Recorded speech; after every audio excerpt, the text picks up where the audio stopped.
हमारे सनातन धर्म में पूरी क्लैरिटी के साथ सारे सवालों के जवाब है, आपको सिर्फ देखना है।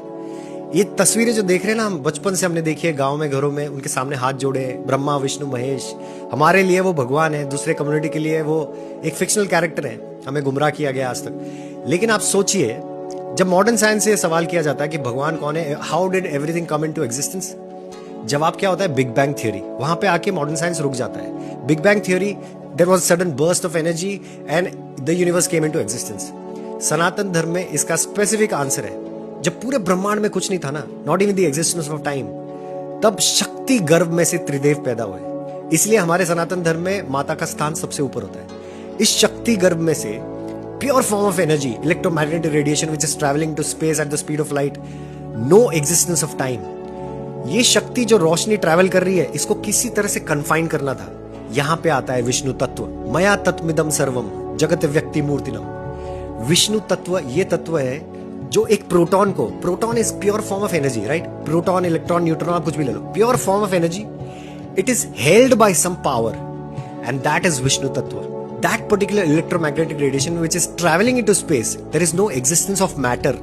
उसको किसी तरह से कन्फाइन कर दिया, मैटर का क्रिएशन हो गया। Protons are positively charge, they will repel each other.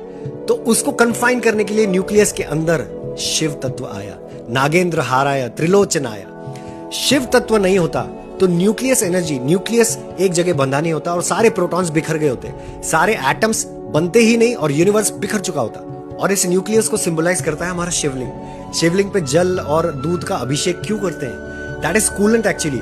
किसी भी न्यूक्लियर पावर प्लांट का शेप डोम जैसा क्यों होता है? क्योंकि उसके अंदर यूरेनियम 235 जो एटम है, उसका न्यूक्लियस इतना अनस्टेबल है कि जरा सा एक न्यूट्रॉन उसमें बम्बार्डमेंट करने पर न्यूक्लियर फिजन प्रोसेस स्टार्ट हो जाता है। It has to be controlled with cooling mechanism around it. इसलिए हमारा शिवलिंग जो है ना, डोम शेप का होता है। इसलिए हमारा शिवलिंग न्यूक्लियस के शेप का होता है। शिव जी की तीसरी आंख खुलने का मतलब ही न्यूक्लियर एक्सप्लोजन है। 3 मिनट के वीडियो में मैं आपको कितना ही बता सकता हूं। Brahma ji is the architect of this universe. Atom is created, 4 hydrogen atom मिलके एक हीलियम बनाते हैं, एनर्जी रिलीज होती है। अपने सूरज पे वही काम चल रहा है।